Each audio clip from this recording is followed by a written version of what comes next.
It was a dark day for workers at Australia's fourth largest bank. ANZ staff towing the company line and putting on a brave face. Are you worried about losing your job? No. The bank's boss says frontline staff aren't facing the axe. The people in the branches are not being touched. We're not touching our call centres.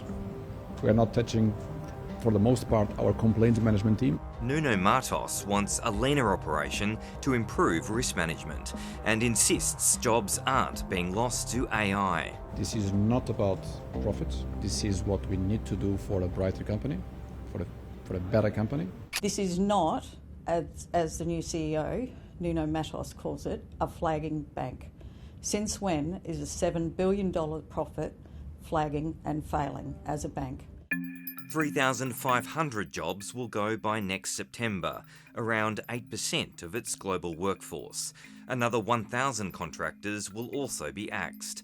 Staff who worked for Suncorp Bank when it was taken over by ANZ in 2024 are protected under the bank's obligations to the federal and Queensland governments. The restructure will cost the bank $560 million before tax. It is simply outrageous, this behaviour. If we can't rely on one of our most profitable top 10 ASX companies in this country to employ and offer good jobs, I'm not sure what we can rely on.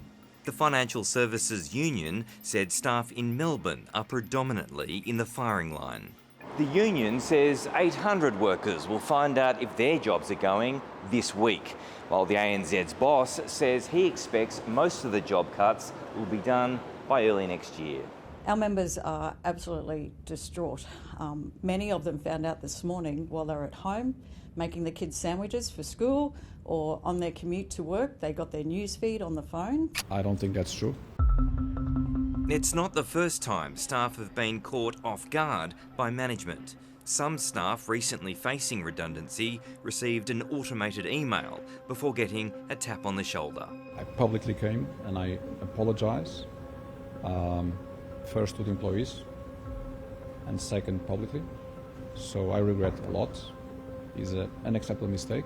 Analysts expect more mass layoffs in the banking sector over the next 12 months. It has to be the tip of the iceberg because obviously ANZ is very different. But you're seeing at the moment, like obviously with the introduction of AI and other cost efficiencies, that's going to be a feature of the banking industry. So you'd expect over the next few years they'll be losing a lot of jobs. Between the major four, it could be in the tens of thousands. ANZ relies heavily on mortgage brokers, which squeezes its margins, and analysts say the job cuts are about finding savings elsewhere. They really need to lean into costs at the moment, and that's exactly what Nuno's doing, and it's really his only lever at this point in time. This mass sacking of workers is another PR disaster for the bank, also facing an ASIC investigation for alleged misconduct in its bond trading division.